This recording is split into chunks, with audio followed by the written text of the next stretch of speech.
Welcome to Your Family Dog, a podcast dedicated to helping families love living with dogs.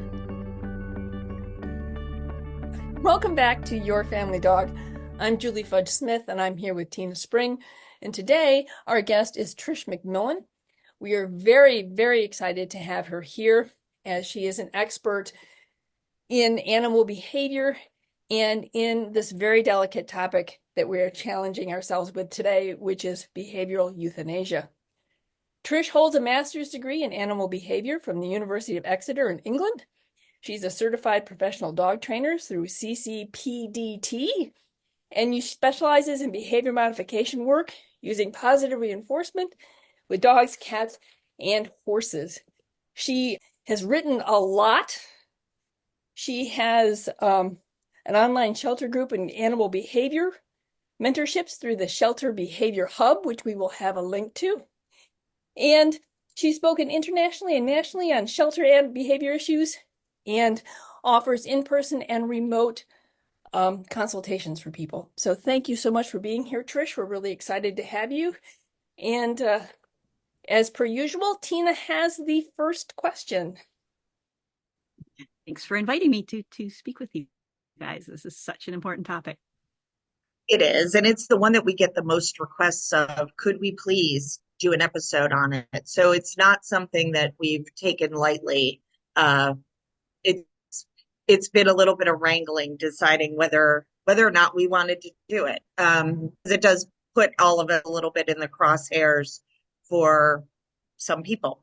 I will say that when I once heard your story of Rosie, and it very much changed and informed my perspective in a really beautiful way. And so when we decided that we were going to broach this subject, you were the only person I thought of to invite on to really help all of us navigate kind of these uncomfortable waters. So I'm so grateful that you're here. I'm also glad that your sweet little farm made it through all of the Western North Carolina awfulness of Helene that is still ongoing, and that cleanup is still ongoing. So I'm glad that you made it through that relatively unscathed. But I'm wondering if you would tell the story of Rosie to the listeners. Yeah, so I started off in sheltering in the mid-90s, almost 30 years ago now, as a volunteer, as many of us do. I was working in another field. My first degree is in fine arts, and I've always just had animals, trained animals, had an interest.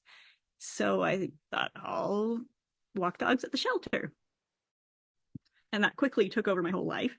And I was that volunteer. I was that annoying volunteer who wanted to save all of them. I would go in and say, who's next on the euthanasia list? I would tuck them under my arm, take them home, see if I could fix them up and find placement for them. And back in the 90s in Canada, a lot of these dogs were much easier than the dogs I'm seeing coming into shelters now.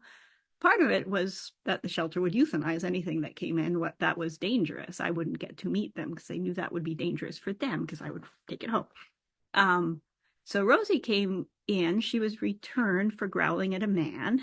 And of course, I was quick to blame the man. I'm like, of course, he must have done something. Don't euthanize Rosie. Let me find her a home. And my friend, my college buddy, John, who I've known since I was a teenager, had just moved in with his girlfriend. They had their first house that they were allowed to have a dog at. I was like, can you guys foster Rosie? She's so sweet. She's great with me. She growled at a man, but I think the man did something. I took her to the training. I was apprenticing as a trainer by this point because of taking all of these weird dogs home. I needed some help fixing them. And I had taken her to the training center, and we realized really fast that she was not good with other dogs. She was quite lunging, barking, not safe with other dogs. But John and Mindy didn't have other dogs. So I asked them if they would foster her. Crossing my fingers, they would fall in love and keep her, which they did. They realized pretty quickly she was not safe with other animals, but they worked around it. I promptly moved to San Francisco, and they had Rosie for the next 3 or 4 years. And over those years, they went through every trainer in town. They tried to work with her animal aggression. She killed 3 of the neighbors' cats, 2 of them in full view of the neighbors. When they came into her backyard, she snatched birds out of the air and killed them. She was muzzled on walks. She once sent John to the emergency room because her leash broke. She didn't have the muzzle on. She attacked a dog across the street, and he got all of his fingers bent backwards and dislocated, had to have them put back in. And she was just a real challenge, and they liked going on vacation. They could not take her to the islands they liked to visit because they were off-leash dogs. So they twisted themselves into pretzels trying to make things work with Rosie. And I didn't hear any of this. I heard very little of this. It was the 90s. We didn't have the instantaneous communication we do now. But I did get an email from John, and the email is in the article that you guys can link. It's called The Perils of Placing Marginal Dogs. And the thing that changed my mind on behavioral euthanasia, that brought me from like, we must save all of the dogs, to holy crap, we need to think twice about this, was what my personal friends went through with some of these dogs that I foisted on them in the 90s. And the thing I don't talk about in that article is Rosie was not the only one. And having this long-term follow-up on what happens with some of these dogs was really vital in changing my mind. So John's a professional writer. He wrote me a really poignant email after euthanizing Rosie. And what happened on the last day of her life was the dog walker forgot to put the muzzle on. She was very well trained, having been to every trainer in Vancouver at this point. They were walking down the street. A little Cocker Spaniel stuck his head out from underneath his own fence. And quick as a flash, Rosie spun around, grabbed him by his head, pulled him under his own gate with such force that the gate came off the hinge, shook him, and nearly killed him in front of the dog walker. She managed to get him released, went home, called John. They had a big vet bill to pay. They paid to fix the fence. And it was the last straw. He just took to the euthanized, and he was this letter. And what it got me thinking about, and I am still in contact with John and Mindy. They are still married. They have a little girl. They told me later that she had started stalking children the way that she was stalking animals. That's something I didn't know when he wrote me the first letter. And they never set foot in an adult again. They went out and they bought a Vizsla from a breeder for next to zero problem with people buying dogs from a breeder. But I have 4 nicest shelter dogs on the planet. And if I had sent him home with the dogs like mine, I bet they would have gone back. I bet they would have taught their daughter this is where you go get nice pets. So John and Mindy both work in the movie business in Vancouver, and they are in contact with so many people. So everyone in their family heard about Rosie over the years and all of the death and the final episode. I am sure some pretty big people in the movie business have heard the stories. When I think about how many people heard what John and Mindy went through with Rosie, I bet I killed 20 dogs by sending out that one iffy one. And I knew she was iffy. I knew she was marginal, and told the shelter, no problem, I'll place her. And if I hadn't been personal friends with John and Mindy, I would have gone home, had my cake and ice cream, been like, yeah, I got a tough one out, and not given it another thought. It's the long-term follow-up and seeing what I did. People that I have sent out have killed other animals. Dogs that I have sent out have sent people to the hospital. Dogs that I've sent out have sent other dogs to the hospital. I don't know that any other dogs have been killed, but maybe. I didn't keep in touch with all of them. And since then, I wrote that article in 2003 after John sent me I wrote it as a post on a shelter trainers group, and HSU has picked it up and put it in their magazine. And it has changed a lot of people's minds on behavioral euthanasia, just thinking about the long-term repercussions of sending out. Like, that was a euthanasia our shelter should have done. They were ready to do it when I stuck my big foot in it. And the repercussions of sending out one marginal dog have probably meant many people avoid, if not just that shelter, but all shelters. So John and Mindy's Vizsla was perfect. He went to the dog beaches in Vancouver. He went on vacation to the little islands off Vancouver Island that they like to go to. He ran off leash. I've seen pictures of him. He lived to 14 when I visited them. He sat on my lap. He helped raise their child. And when he died at age 14, guess where they went for their next dog?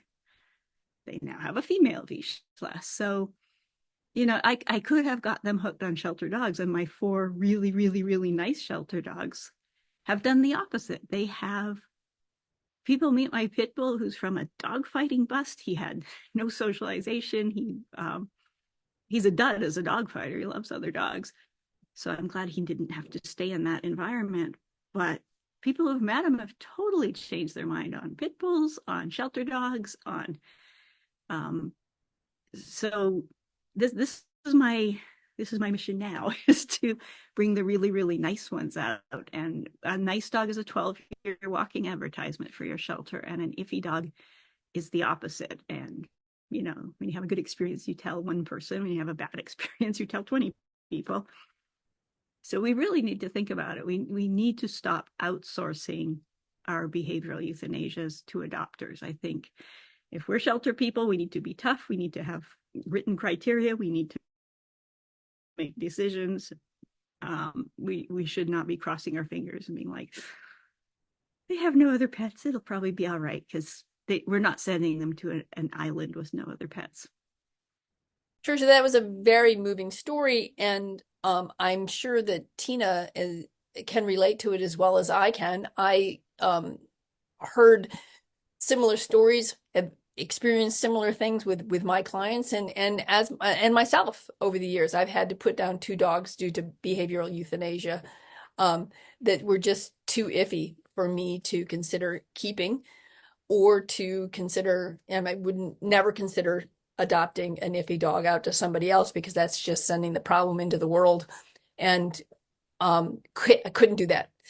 So I have a great deal of sympathy for you, and have been there myself. One of the things that I did want to ask you to talk about is, what are some of the warning signs, perhaps, if somebody does adopt a dog and they're really and they're beginning to have those gut level feelings? What are the kinds of things that you would tell them are key things to take a look at when it comes to trying to decide if there's something truly wrong with their dog? Yeah, I mean, everybody's line in the sand is going to be different. I have personally lived with some really dangerous dogs, and I have some that I lived with for their natural lifespan. I have others that I have chosen euthanasia for, whether they were fosters or whether one of my own.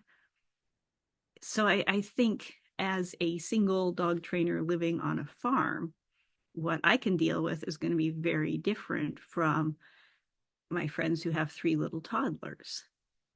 So I think these decisions need to be made with consultation with experts, have your vet on board, have a trainer on board. I do consulting on this all the time. We through what is reasonable to try. There are things that, like, for example, dogs who want to kill other people's pets. I just flat out think we should not be sending out, because we're relying on somebody to never make a mistake. And even, you know, John and Mindy had a muzzle. The dog was supposed to be walked on a muzzle, and one thing slipped up and a life. So the reasons for behavioral euthanasia can be many. It might be a dog who has, I have a friend who euthanized a dog for separation anxiety. The dog was injuring himself, could not be left alone. And she tried lots of things. She tried lots of medications and protocols, and she hit her limit. She could not send this project on to somebody else. And that's a hard one, because those dogs just love too much. But even with the best help, not all of them can be fixed to the point that you can go to work for an 8-hour day. Yeah. And Yeah, that's true. if you've ever had a panic attack, those dogs are having panic attacks all day, every day. Like that's not a fun feeling. Like most people are understanding if you need to euthanize a dog for aggression towards humans, and there are people who think that's the only reason. But I mean, there are dogs who are feral, who are like living with a raccoon, who want nothing to do with humans. And if you're a feral cat, you can go out and live in a feral cat colony. You can live in a barn. You never have to bear a human. But for a dog who is not getting over it, who is not warming up to people, most of them will. But I've met a few who were just, it's a lot to inflict that on somebody. Here's a dog that you can never put in boarding. Here's a dog that you can't have a pet sitter over. There's a really interesting study by Kelly Ballantyne, who's a vet behaviorist, on caregiver burden, and we should probably link to that. The burden of caring for an animal with severe behavior problems is similar, she found, just using a validated scale, to looking after a parent with dementia, looking after a severely disabled child. It's a lot. Like it impacts every part of your life. And everybody's going to have a different line in the sand. So what I do when I'm talking to people about this as we go through, is the dog from a breeder? Do they have somebody they can go back to? Is this a problem that's only related to your house? This is a dog who is terrified specifically of garbage trucks and panic attack, like hurts themselves when they hear the noise of a garbage truck. Maybe that one needs to go live in a place where I want to have to take my own. I have never seen a garbage truck here because we don't have trash pickup in the country. So there may be a way to completely isolate them from the thing that they're worried about. I don't think animals or children are those things, because although I am a single person living on a farm with no children of my own, I have a neighbor with 2 little grandkids who come over, and they will just walk through my gate and walk past all of my super friendly dogs and go give apples to the ponies. And if I'd had some of the dogs I've had in previous iterations of my life, that would not be safe for them. So we are not sending these dogs to an island with no other animals, to an island with no children. Whereas if it's a dog who's just nervous around kids, who's like, but not dangerous, maybe my house would be fine for them. Put them away if their choice is to run away, rather than like Rosie was doing. She was stalking them as in a predatory manner. That's a different thing if they're trying to take them down like prey. So, Trish, would you speak a little bit to how incorrect protocols that are coming maybe from friends or even trainers who are using methods that I think the 3 of us would consider outdated, how that actually increases the chance that we're going to end up with a behavioral euthanasia, and why? Yeah, I mean, dogs are pretty good at figuring us out, and there are some dogs that you can scare into not reacting when their trigger walks by. But the work that I do with dogs, I want to change their mind about the trigger. So that dog who's nervous about a kid but is going to run away, if we prevent them from running away and force them to accept petting by the kid, that's like if I was scared of spiders, you wouldn't start your therapy by dropping a tarantula on my lap and saying, okay, deal with it. But if you showed me a picture of a very small spider and handed me $1,000 bill, I might slowly start being less scared of spiders. And that is the way most positive reinforcement trainers work. And it's a more powerful methodology because you're changing the animal's mind about the thing that worries them, rather than suppressing the behavior or having something else. Like, now there's a thing I'm worried about, and I'm worried about my owner rolling me on my back or hitting me or shocking me.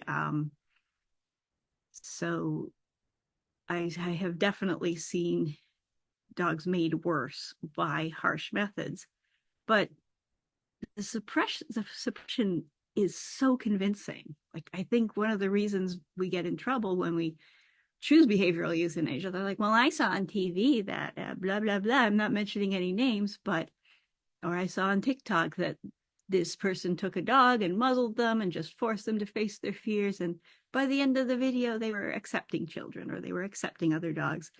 I'm like, yeah, they were suppressed. You can suppress them, but it's not going to change their mind. Like if I'm scared of the dentist and you tie me to the chair, am I less scared of the dentist because I can't get away?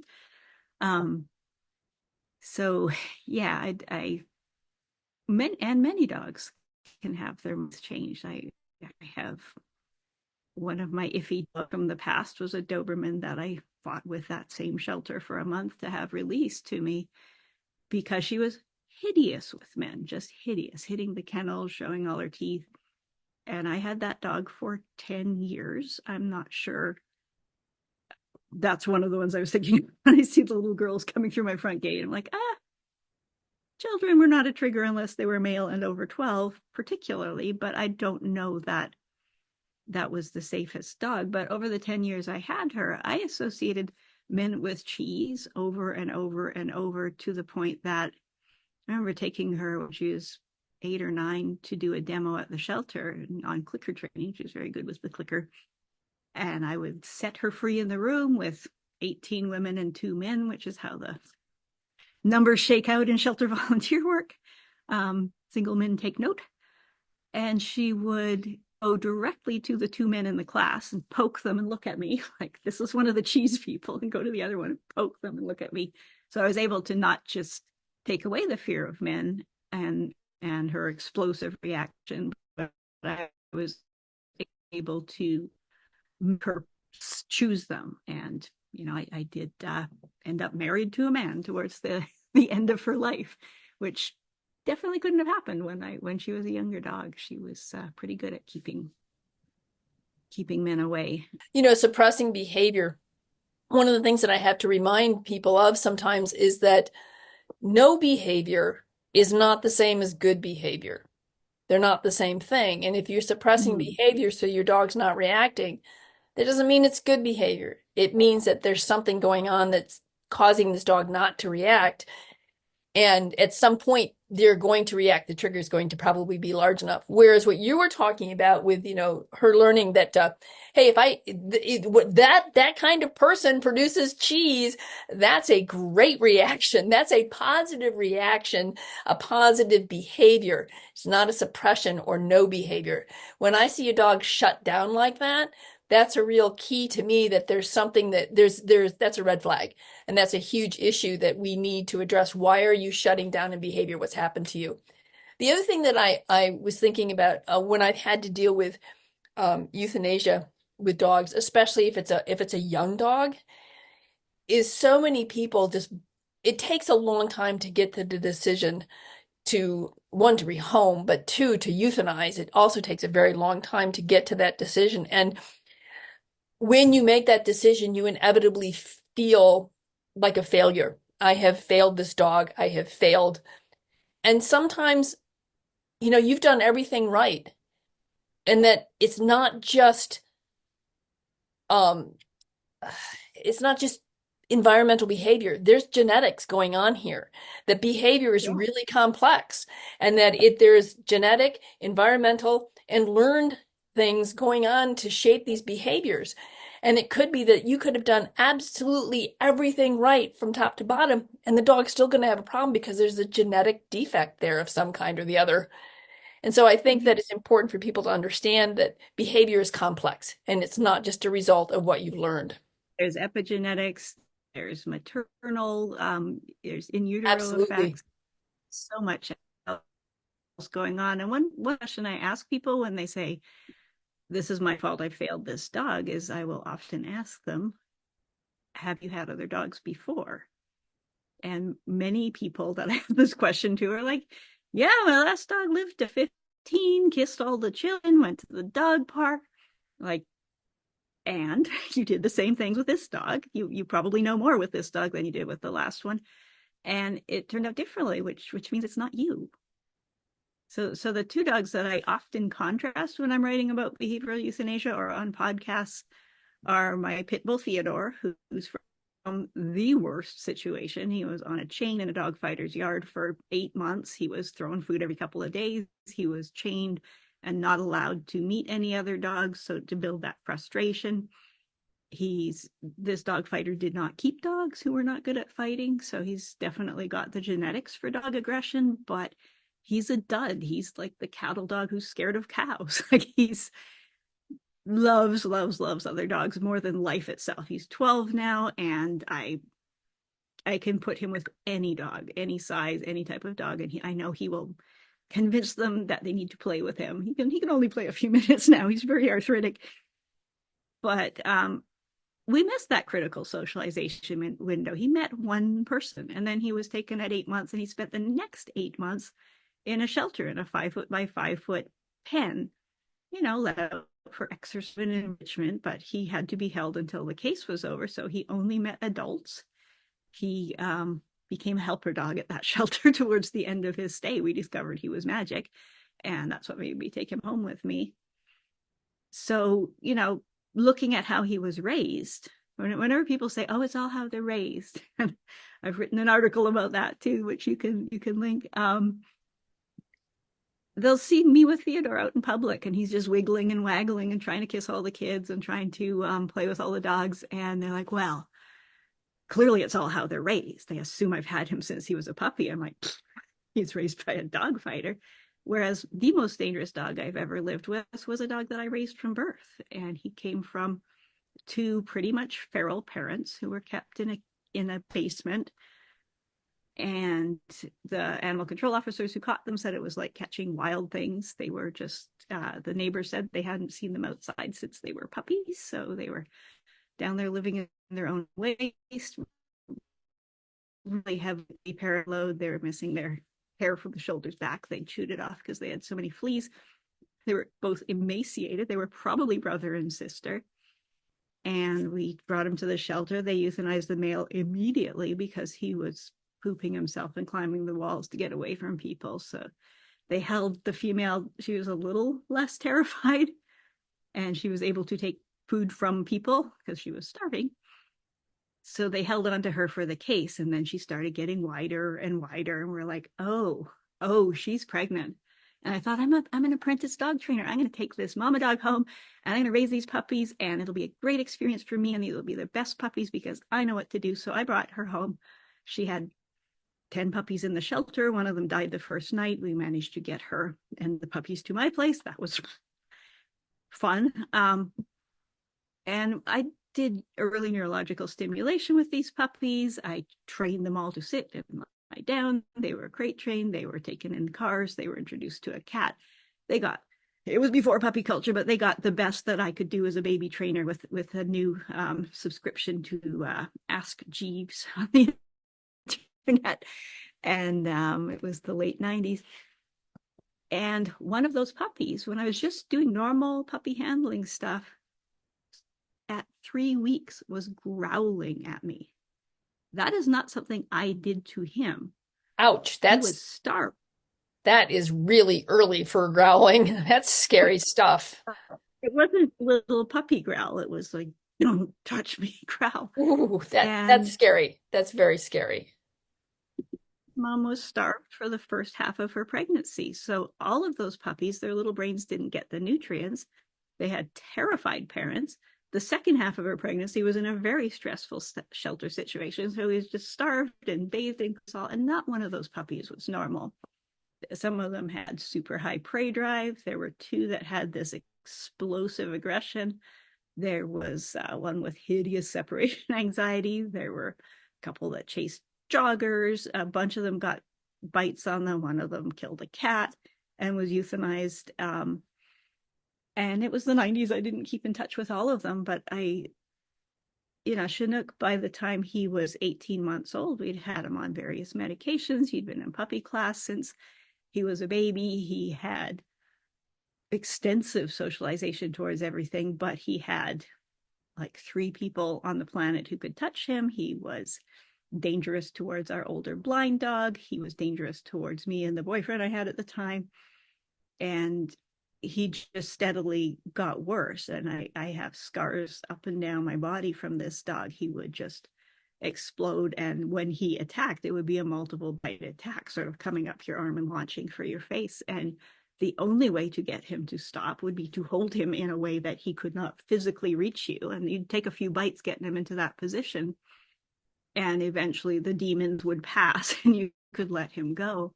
But that puppy, the worst thing that ever happened to him was maybe his dinner was late once. Like, he was not shocked, he was not hit, he was not starved, he had the best of everything. And he just started so far behind the start line. Like, there was nothing that could be done. And I euthanized him at 18 months old because he kept getting worse. And when aggression starts that young,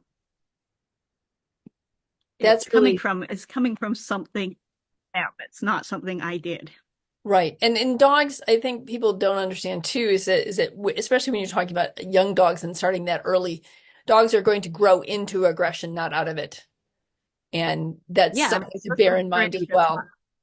Social maturity does not typically bring better things for No, it doesn't.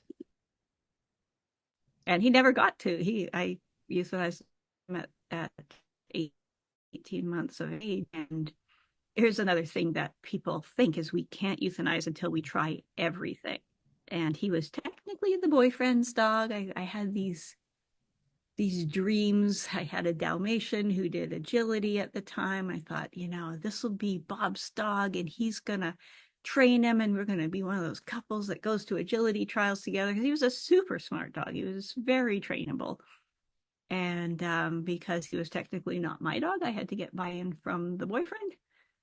And he's just like, we cannot consider euthanasia until we've tried everything. So he made a literal list that we had on the fridge that was everything we needed to try. And, we had Ask Jeeves. We'd get on the internet. And in the 90s, there was a lot of stuff about thyroid. All aggression comes from hypothyroidism. So, let's test this thyroid. Let's try diet changes. Let's try a raw diet. Let's try this. Let's try that. Well, the behavioral medications were in their infancy. And to be fair, the thing that worked the best on him was Prozac. That brought the aggression down more than I have seen in other dogs, but it wore off. And after a few months, it stopped working.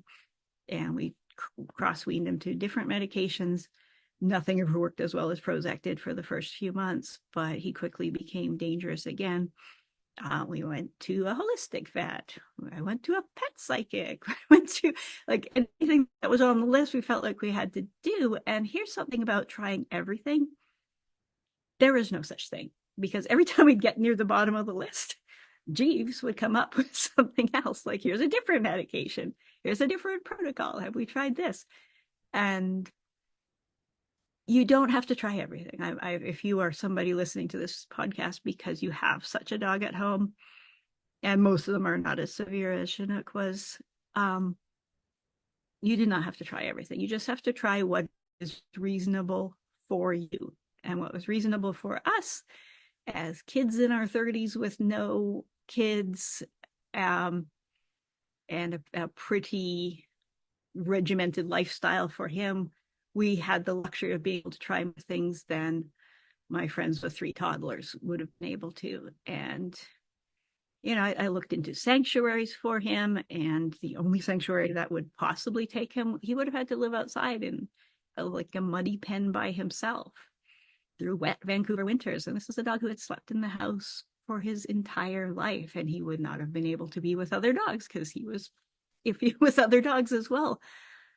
And I just thought, okay, his heart would be beating. I would not have to take that last step. But, if you do find a sanctuary that is going to take your severely aggressive dog, go visit it.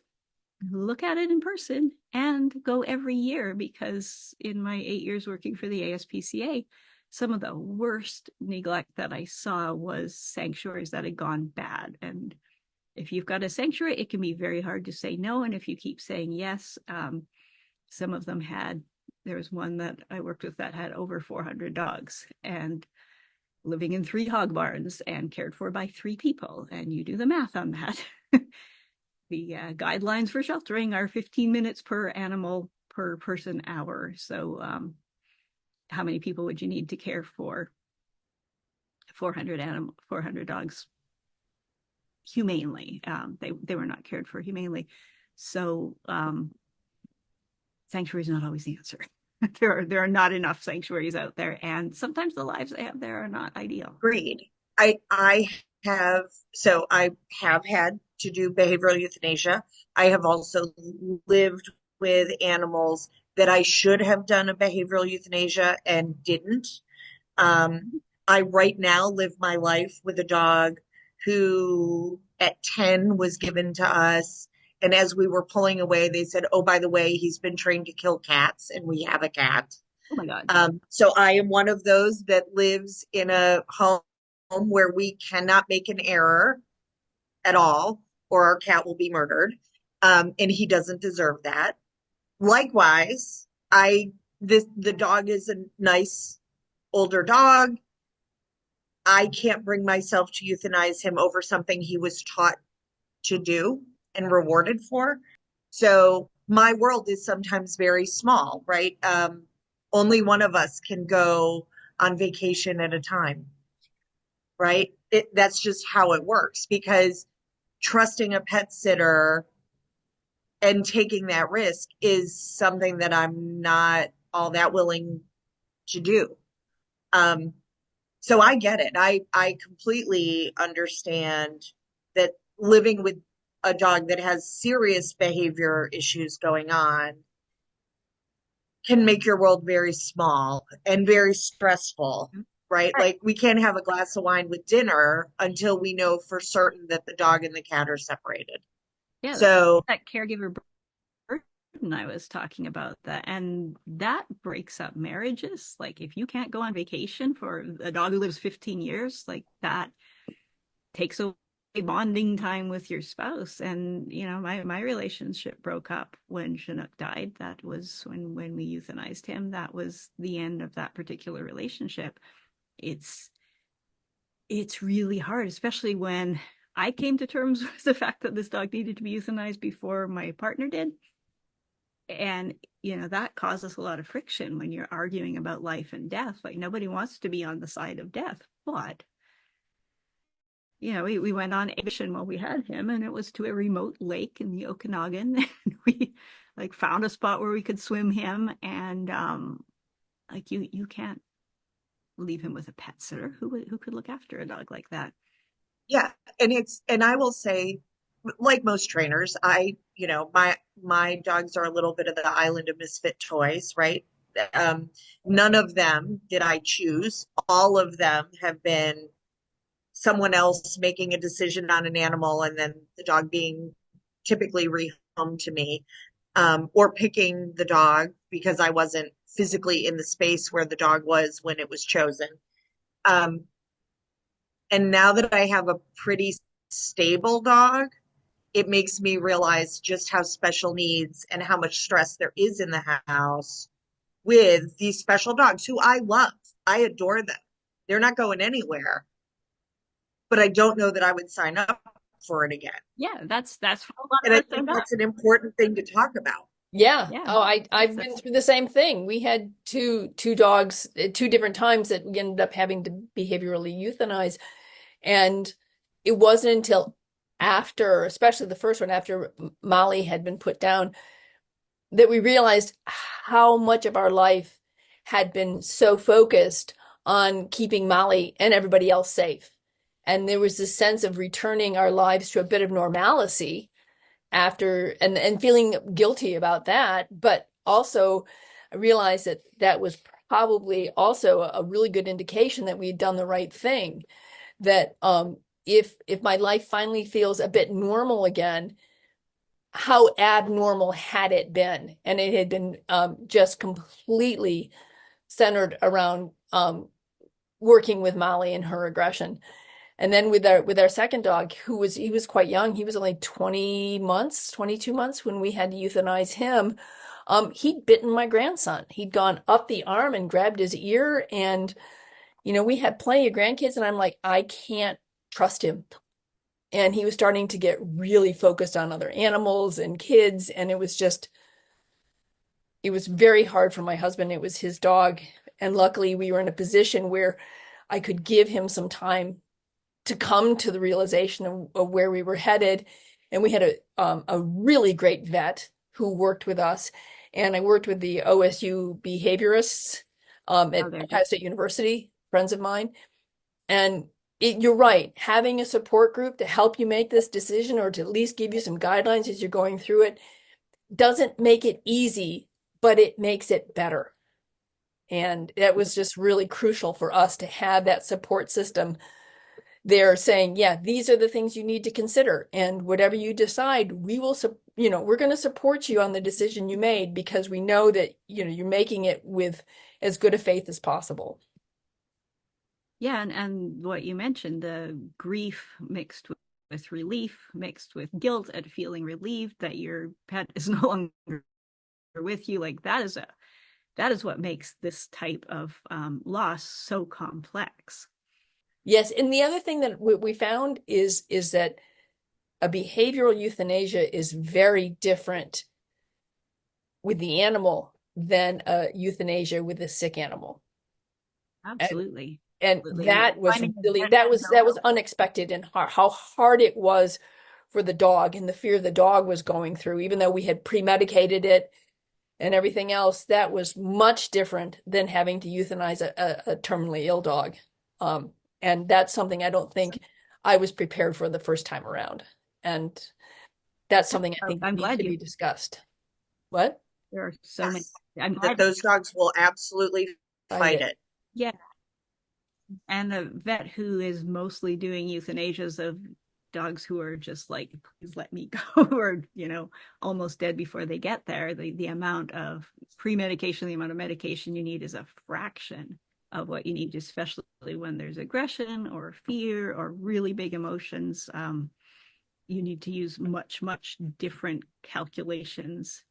So with Chinook, we could not do an in-home euthanasia. Home was not a safe place for people to come if they hadn't known him since he was a puppy.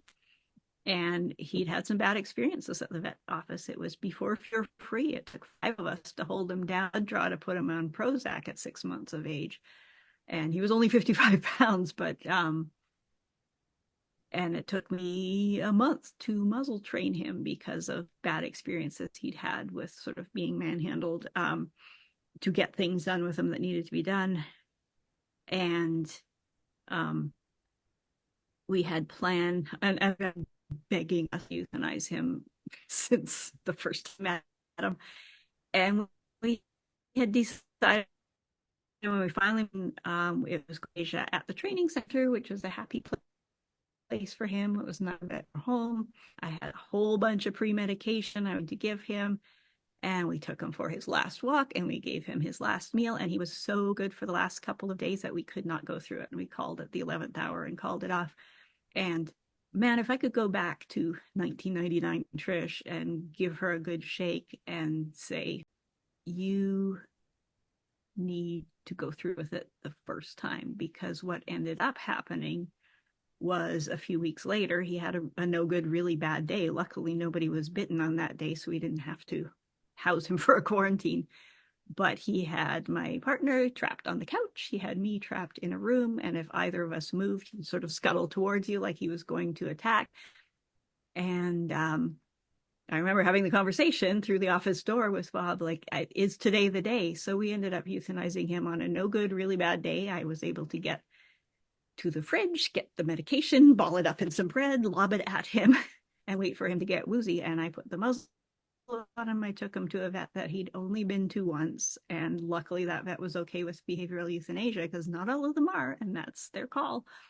We can't make them. No, and that's one of the hardest things. Like, Yes. we had a case here locally at 8-month livestock guardian dog had already sent a human to the hospital, had already done significant damage to other dogs in the household. This was just it was college students in an apartment.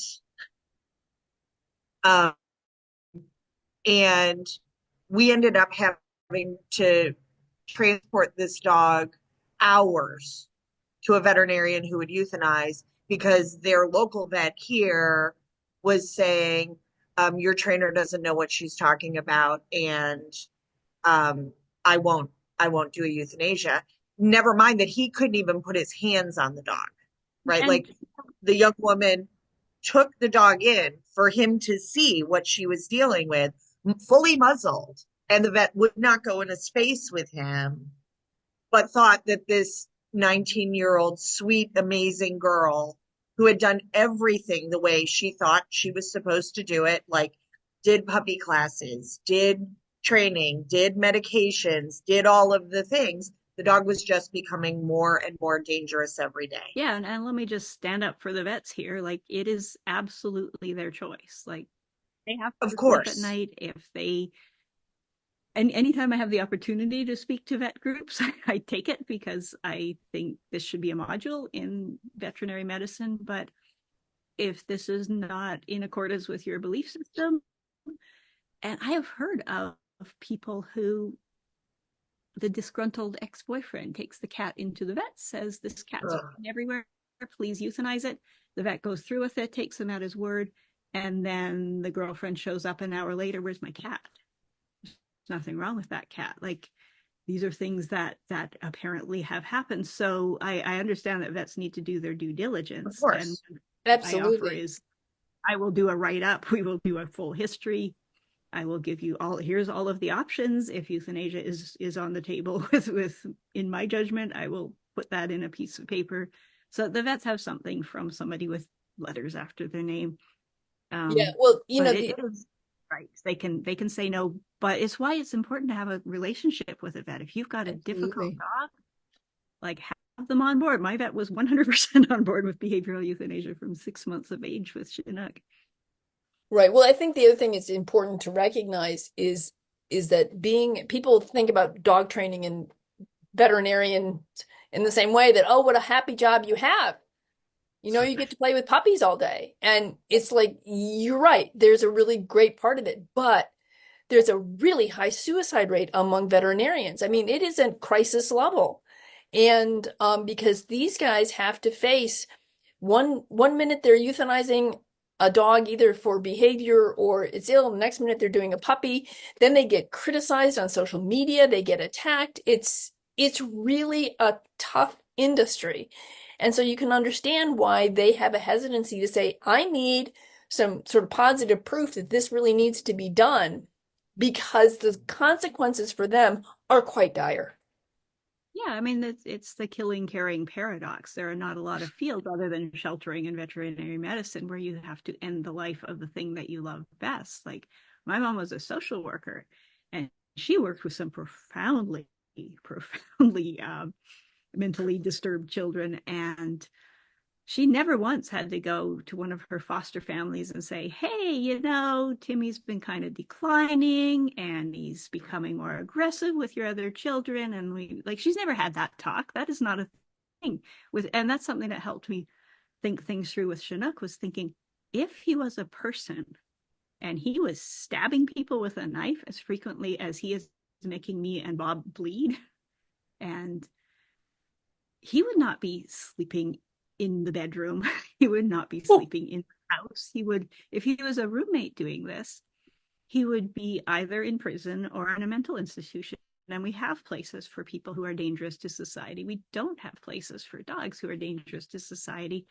And I would say sometimes it might be kinder for the dog, like looking at the sanctuary model, some of the sanctuaries I've been to, I would rather be dead than living in feet of my own feces at that 400 dog sanctuary that had, they just threw more straw in Well, I and think refilled also the filthy water. that sounds horrible, but also too, you need to think about the fact that these dogs are, I don't think that they actively choose to do this kind of stuff. I mean, they've got to be suffering mentally and as well as perhaps physically, and that the kindest thing for them might be to as I think you said, one of the advice that you give to people is that, my dog was ill mentally. And in fact, could you repeat that advice we talked about before we started the podcast? Because that was really good. And I think it will be really helpful for people who have to face this. Yeah, I do think many of these dogs have something physically wrong with them. The fact that Prozac worked so well on Chinook for the time that it worked tells me there was something biochemically wrong with his brain. So when I have a client who decides to euthanize for behavior, I will tell them, this is one of the things that many people won't understand if they have not been through it. Your life is not a deposition. You are not obliged to tell everybody every little detail of your life, although in these days of social media, some people do. If somebody asks, where is Chinook? Here's what you can tell them safely. And all of it is true. My dog had a brain condition. It was progressive. It was terminal. Experts advised us that euthanasia was the kindest thing for him. And I am too upset to talk about it in any more detail than that. And rinse and repeat. You do not have to tell people anything. And all of that is true. And people I know who have done necropsies on these dogs, sometimes you find there's a brain tumor. Sometimes you find there's an anomaly. If it's biochemical, like I look back on Chinook and thinking, I couldn't afford a necropsy at the time, but if I had done it, would they have found something? And I suspect, because it started so young, I suspect the prenatal starvation, the genetic fearfulness of his parents, the parasitism, it was nothing that happened after his birth, but I think he was a perfect storm of pre-birth conditions. I don't think I would have seen any. Don't think Yvette would have seen anything on a necropsy, but I do urge people, if you have to euthanize for behavior, consider, if you've got the money for it, if you've got a vet school near you, send the body in, and maybe we'll learn something from it. And the people who have found brain tumors, the people who have found something physically wrong with the brain, sometimes that gives them some peace. But I don't think we would have found anything with mine. And one of the things I would say is that everyone can do everything right? You can go to a reputable breeder who's doing every kind of testing and using reputable breeding practices and still have a genetic combination or a developmental issue that is organic to that individual that makes them sick and unstable and unhealthy and dangerous. Like, everyone can do everything correctly and have all of the advantages and still end up with a problem. I think a lot of times explaining to families, like, no one wants to be where we're sitting right now. Yeah, right. I don't do the work I do because I want to tell people to euthanize their dogs. I also, as a young trainer, was a little Pollyannish, I think, as we're all supposed to be, about like, oh, I can do this protocol and it's going to be this and that. We can do all these pieces. And now as a veteran trainer, it does weigh more heavily on me. How bad is this going to get? Well, like, what has to happen? Because I've seen it for that family. It is my fervent prayer. It is the only time they've ever had to deal with it. But in a nearly 40-year career, sadly, I have seen the progression more than once, enough to notice patterns and to want to prevent anyone having a catastrophic failure in a system where something happens that changes the people, the dynamic of the household, any more than it already has, right? I have absolutely worked with dogs that if you tortured me, I would tell you this dog is going to kill someone. And I don't want it to come to that, right? I don't want one more person being injured or one more animal being injured, because that's not good for dogs or people. And I agree that not a lot of these dogs are not happy either. Like, I know for a fact that Chinook loved me. He was the most obedient dog I've ever had. I could drop him a football field away to a down with a hand signal. Very, very smart, very, very trainable. I know he didn't want to bite me. I don't think he recognized me when he was having these episodes. Towards the end of his life, the aggression was always worse at night. And he had to move from the bedroom because, you'd roll over in bed and you would hear that growl, and you knew if you moved again, you were going to be in hand-to-hand combat with a 55-pound dog. And, that's chilling. And so we started crating him at night in the dining room. And I remember being on the couch and just pulling up the blanket as I'm watching the news at night on the couch and having him explode in the next room. The crate's hopping around, there's snarling and gnashing. And, for a while we thought maybe it was a seizure. I would go to him and give him a bit of honey or something, some calories, to see if I could change his brain chemistry. And I remember going to the crate and looking in there at him and seeing no recognition. Like I was a 3-headed monster who was going to kill him for sure. And that's not common. Your dog does not have to be as bad as Chinook to consider behavioral euthanasia. But man, that was mind altering for me. As I was an apprentice trainer when I had him, and I took on this litter of puppies thinking it would be a great experience as a young trainer to watch a litter grow up. And most of the time it is. I do highly recommend that. But boy, did I choose an interesting litter, and I still am concerned about what happened to some of those dogs, because many of them I lost touch with, and he got worse as he got older. So my experience is that often it does get worse as they get older. Absolutely. Right? They become less and less stable. And therein lies the problem, because you may see some initial behaviors. Like I saw some, the problem we had with the second dog is that a few things happened and people didn't tell me. So I had no idea that things were escalating in the way that they were, because people were saying, oh, I didn't think a big thing of it. Well, okay, once I started putting it all together and seeing the progression, I mean, one of the reasons, my grandson who was bit, thank goodness he didn't have to have medical care. But one of the problems we have is that knowing that the situation will likely get worse, I don't want to know what's going to come next. It may be that if it were to stay where it is now, it would be manageable. But the likelihood is the behavior is not going to stay where it is. It is going to progress. I've already seen it progressing and increasing in both frequency and duration and severity. So part of it is, as a trainer, I'm saying we need to think about what the potential is going to be, and are we willing to take that risk of what the potential behavior might be that this dog is going to be performing. And there's and if you're talking about a dog who is aggressive towards people, are we talking about hospitalizations and lawsuits and insurance claims and all kinds of things? And it's really hard to say I'm going to euthanize a dog against something that might happen. But that's something to consider. What is the correct number of your grandchildren that you need to see hurt by your dog? Right. Who's going to be next? And I often have people when I'm doing these consults who are really sure that there's another home for this dog. Like, he can't live with us, but there's somebody else. There's a trainer who wants a project.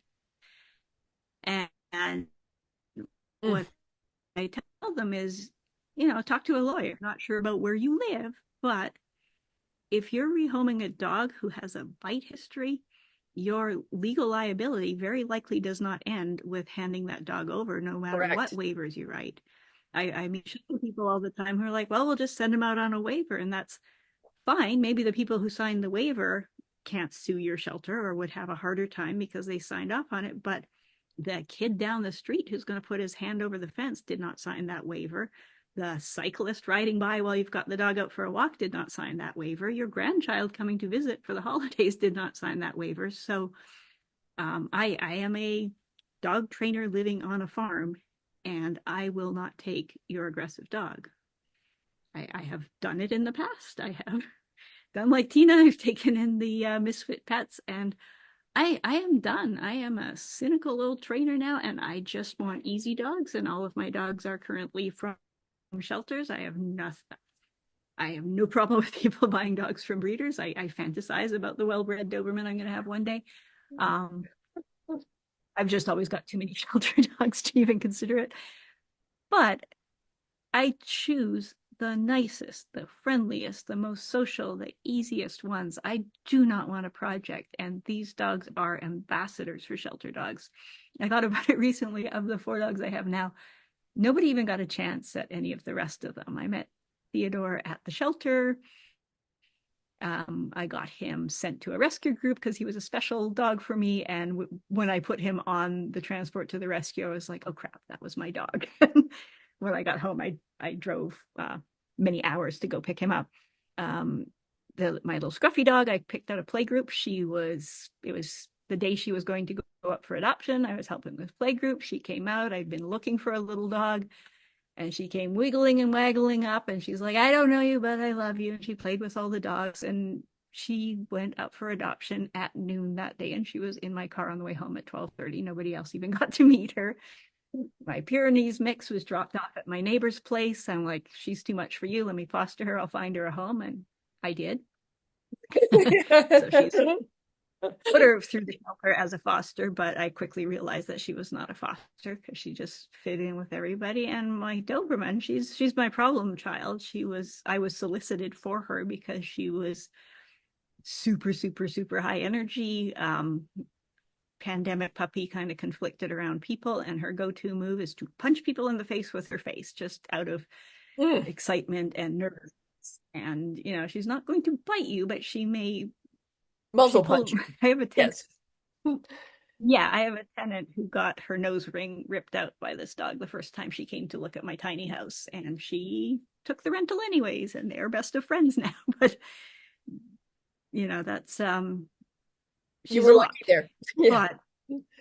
But it's coming from a place of inherent sociability. Like, she does love people, she does love other dogs, but she's just got this frenetic energy, and she is very, very well trained, and I can have people over now. And but nobody else got, like, the shelter specifically contacted me and said, I hear you are between Dobermans, come and get ours. Well, and I will say, when I'm working with families, the number one thing that I tell them that they need to look for before anything else is how sociable is the dog. Absolutely. Sociability is A plus plus plus plus plus plus plus number one. Whether or not it sheds, whether or not it's old or young, whether or not it's any of the things, number one is, does the dog just absolutely love people, other dogs, cats, all of the things that you're likely to come into contact with, because there is going to be sensitivity somewhere typically. Now, I will say our Doberman has 0 sensitivity. Nothing, like, literally another dog could jump him and he's like, oh, I guess we're not friends today. Like, he doesn't even defend himself. Thank goodness, because he lives with some special dogs who sometimes have a little bit of a hair trigger.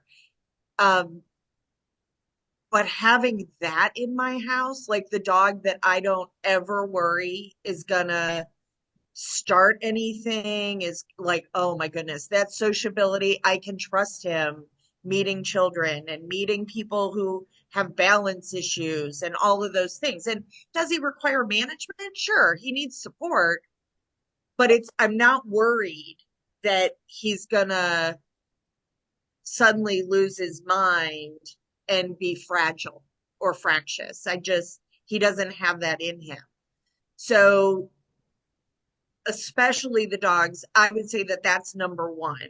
That when I look back over my life, of the dogs that I have either as a trainer been a part of a behavioral euthanasia, or in my own home having a behavioral euthanasia, in every single case, the one thing that is the strain that goes through the whole mess is a lack of sociability. Yeah, I mean, there are dogs who are not pets. Theodore's from a 367 dog fighting bust, and a good portion of those dogs were never going to be pets. The dog fighters were very good at breeding for dog aggression. The ASPCA will not send dogs out who are going to kill other people's pets.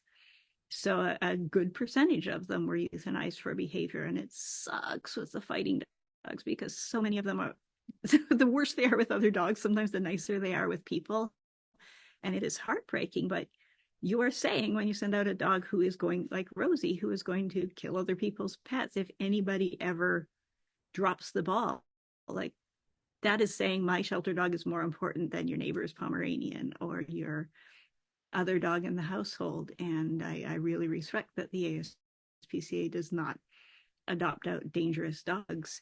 And the fact that he's such a terrible fighting dog has convinced a lot of people to give pit bulls a chance. If they've met Theodore and gotten one of his famous hugs and seen just how incredibly social he is, they may take a look at that pit bull at the shelter because they have met one who's really, really, really awesome. And I do know people. He's got a Facebook page that has almost 50,000 followers. And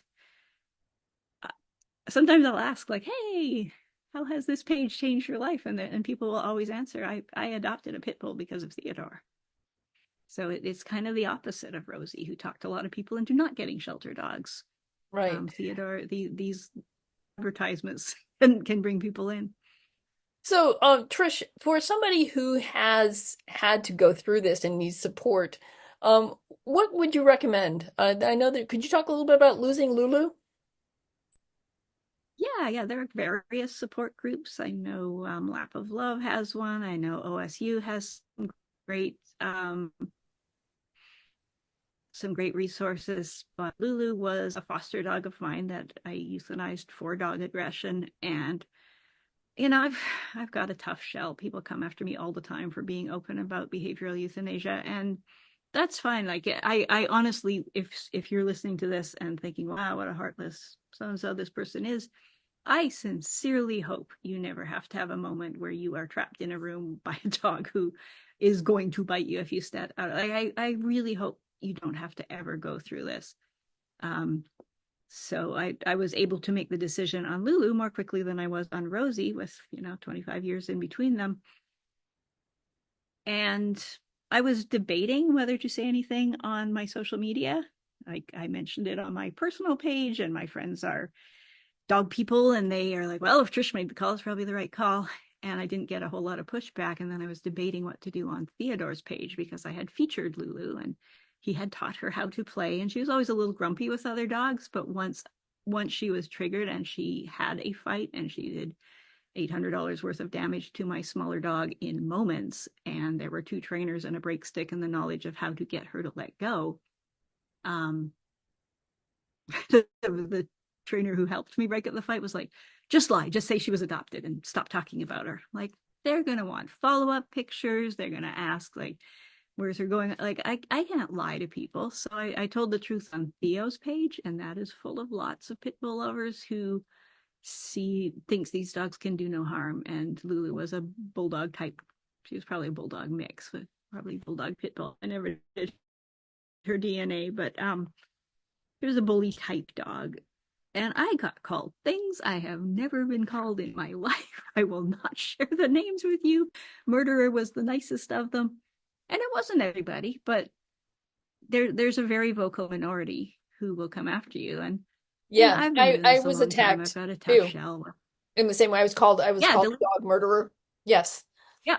If people haven't been through this, they do not understand, which is why I tell people it is And it wasn't fine. even for one of my dogs. It was because I had worked with a shelter and made a recommendation. Actually, it was the vet who'd seen this dog and recommended euthanasia. And they asked me, and I said yes, because I'm not sure that the amount of money we would have to spend in order to rehabilitate this dog would even work, and that money might be better spent on other dogs.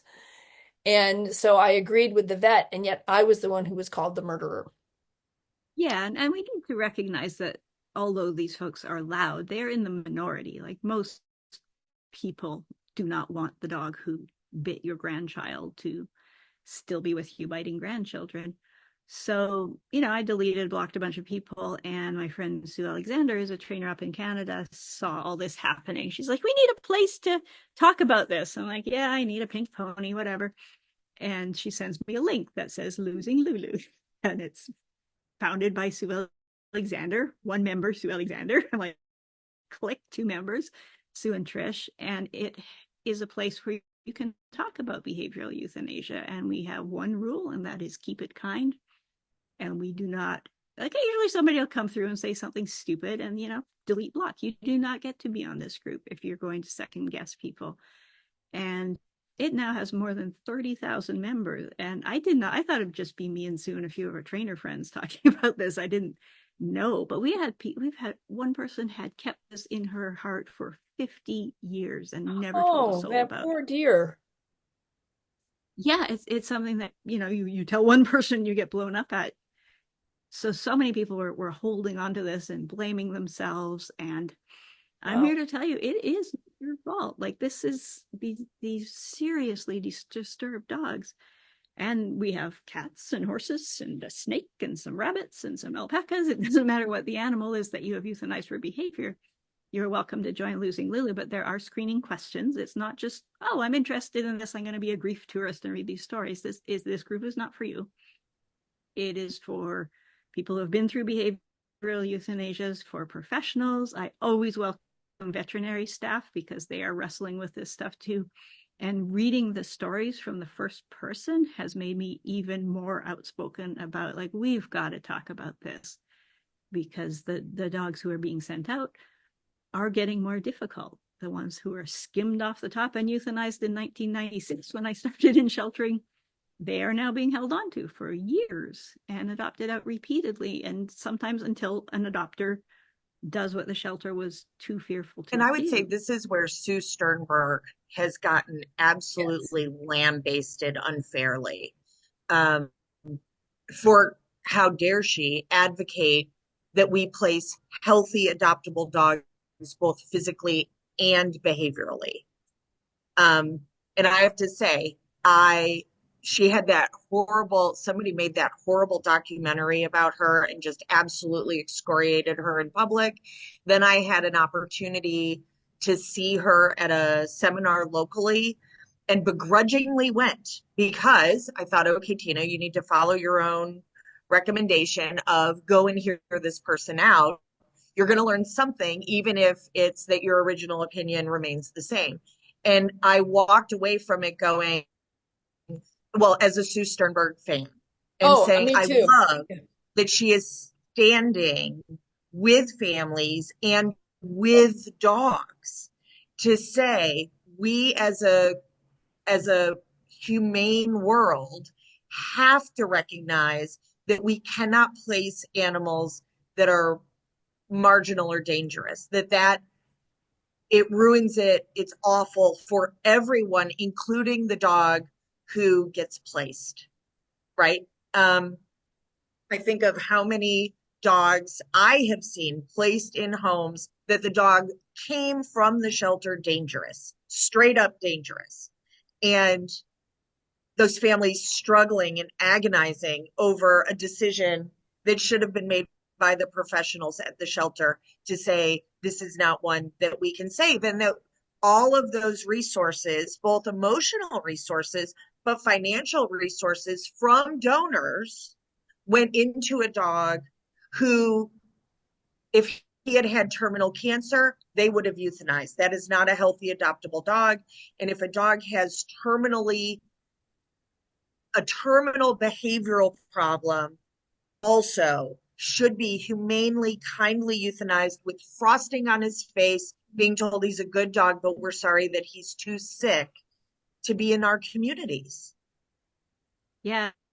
And it's hard from the shelter point of view, especially if you're a shelter that's limited intake. If you call yourself no kill, you are going to get, even if you're really careful about intake, you take in a litter of puppies, you may not realize that they have the genetics to become difficult with other animals as they get older. They may be like Chinook. Their mom may have been starved. They might have brain chemistry that's off, and they may come back at age 2 as a dangerous dog. And if you're a good shelter, you will take them back. And now, even though you've been really, really careful about what you're taking in, you've got a dangerous dog on your hands. And these days, a lot of funding is tied to, the no kill. Have 90% of your dogs must make it out alive.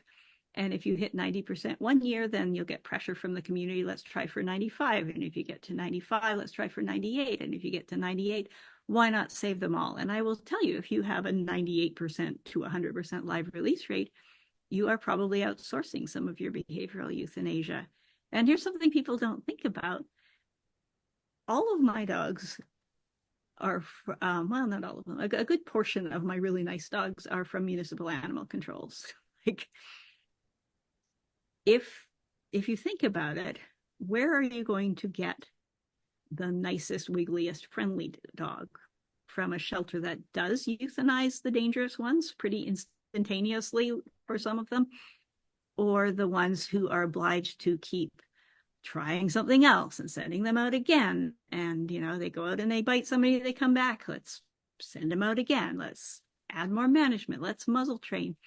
Like, statistically, you are more likely to get a friendly, wiggly, happy dog from a shelter that does do behavioral euthanasia. And these ones are the ones who get demonized and have the candlelight loving dogs. The shelters that are sending out dangerous dogs over and over and over again are lauded and given all of the donations. And I think we need to stop tying live release rate to funding, because Theodore's case, if you're a tiny shelter and you take in a big case where a high percentage are dog aggressive from a dog fighting situation, like, what do? Do you keep them for years and euthanize a few of them every year to keep that 90% while they're spinning and screaming and making all of the other dogs in your kennel have a worse life? So, you know, Yeah, I think it's a very complex issue, and that's why I tell people, I said, what you perhaps want to be looking at is not a no kill, but a low kill.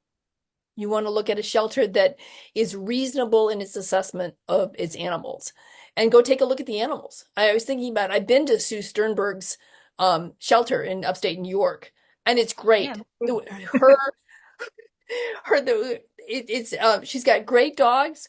She works really, really hard to find good adoptable dogs, and those dogs live a great life. They all have, like, they have a run, and they have a bed, and they all have a comfy chair to sit in, and you know, it's a great shelter. And Sue, I've seen her in like 3 or 4 different times, and every time I've just really been impressed. In fact, she's been on Your Family Dog. We'll link to her episode, but she's probably the exception, and she has dedicated her life to this, and undeservedly received some really nasty blows. Is there anything else, Trish, that you would like to add that we haven't covered, that you would like our audience to know about behavioral euthanasias? Well, one thing that I offer for shelters, I think the best thing you can do if you're a shelter person listening to this and going, oh, geez, I think we're falling into that category she's talking about, where we're sending out dangerous dogs over and over. I think the best thing you can do is have written policy around what behaviors you will send out and what behaviors you won't. And those documents will be different for every shelter. It depends on your resources. It depends how many trainers you have. It depends on what your adoption pool looks like.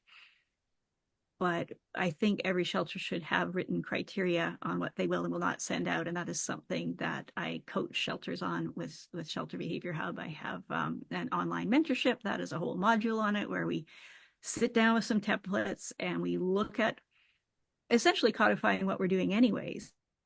We look at what types of animals are we euthanizing, especially the ones that have gone out and traumatized somebody and come back, because that's the slice I'd really like to not have us doing. And all of us as trainers would like to have you not do, but having it as a policy, so it's not just, well, Trish doesn't like Rottweilers, and of course she's going to blah, blah, blah. It's the behavior. This particular Rottweiler is an off-the-charts resource guarder of everything. He guards his food, he guards his toys, he guards his bed, he guards his person, and he does multiple bite attacks with a lot of damage. Like, that is not Trish not liking Rottweilers. That is, this particular Rottweiler does not meet our criteria. And if you have policy around it, when that dog comes in and you look at his history, you look at what he's doing in the kennels, you're like, oh, that falls into the category of dogs we don't adopt out.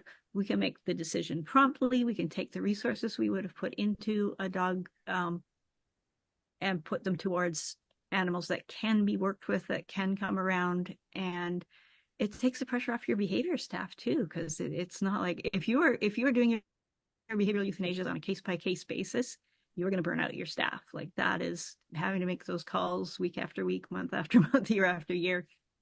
Like, having written criteria won't take the gray area away, but it'll take it from, a really wide swath down to a little narrow band. And that way you're not looking at the breeds, you're looking at individual dogs. How does this individual dog compare to the standards that we deem acceptable, regardless of what the breed is, whether it's a Pomeranian or a Pitty? It has to adhere to the standards that we have as a shelter. And you're right, that provides an objective way for people to be able to assess, at least as objective as one's going to get with a dog. So I'm still stunned how many shelters don't do any assessment at all.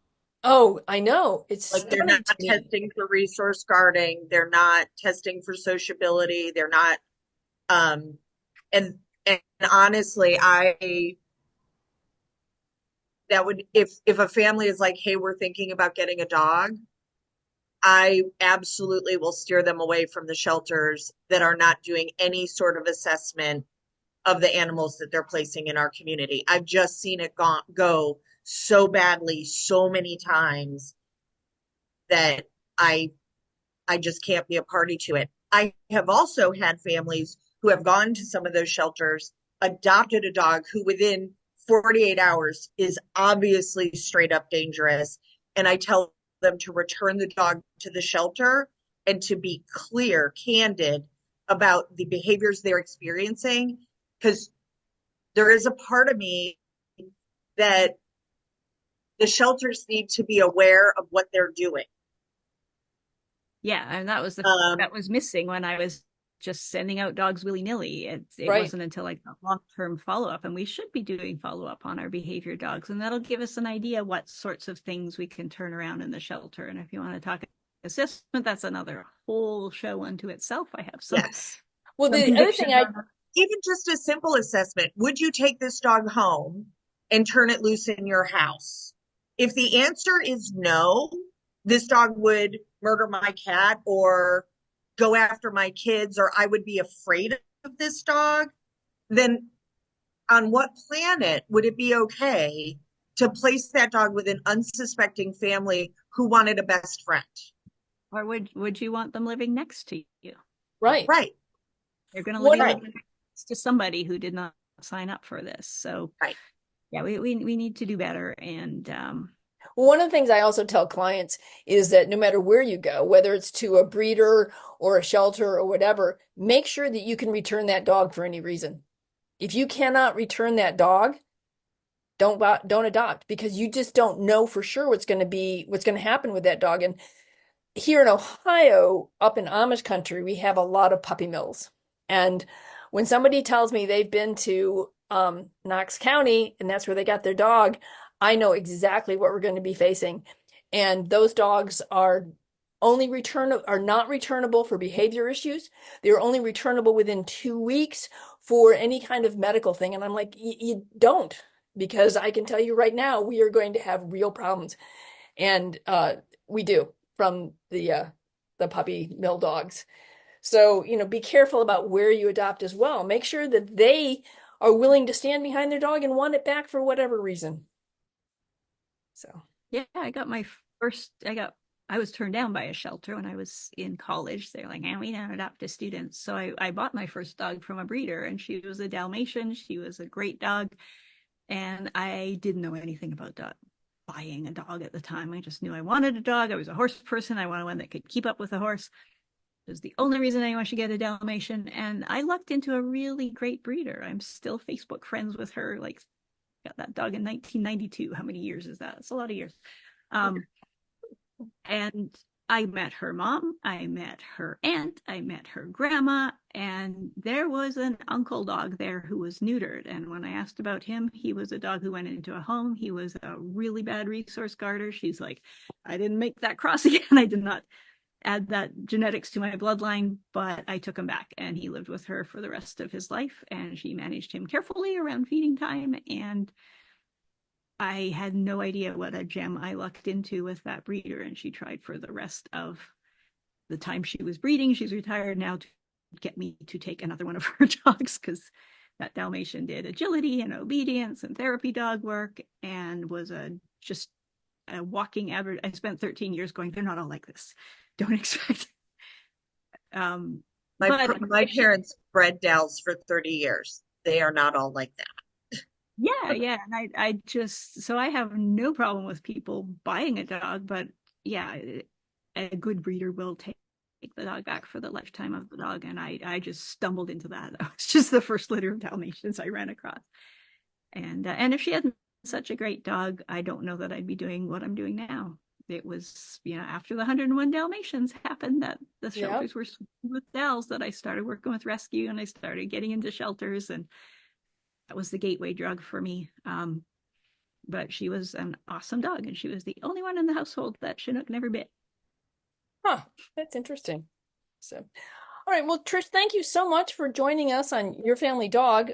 I think this has been a really important episode, and I imagine it's probably going to be one of our most downloaded and listened to episodes.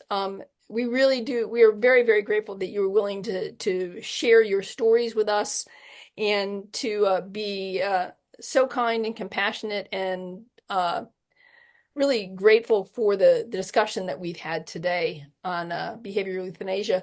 I would mention that we will put all kinds of links onto the website to your articles, and I've got some stuff on how to choose a shelter and how to choose a breeder, and so there'll be a lot of resources there. Certainly we'll do a link to Losing Lulu and to Shelter Behavior Hub. So all those things will be on the website. If there's anything you think of after we hang up, shoot us an email with stuff you'd like to see on the website. We'll make sure that it gets up there. So, and please do come back to talk about happier topics, right?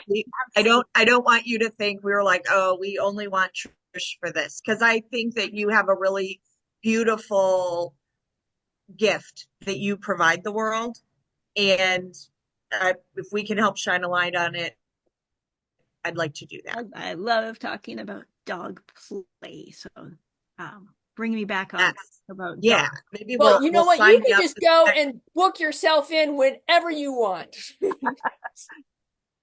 Absolutely. I love that idea. All right. It's not the only thing I talk about, but there's not a lot of people. There are more and more people who are starting to tiptoe into the darkness, but it needs to be done. We need to talk about this stuff. So thank you. If we don't tiptoe into the darkness, we will never bring light to it. Exactly. So thank you for tiptoeing with me. All right. Well, thank you. Thank you so much, Trish.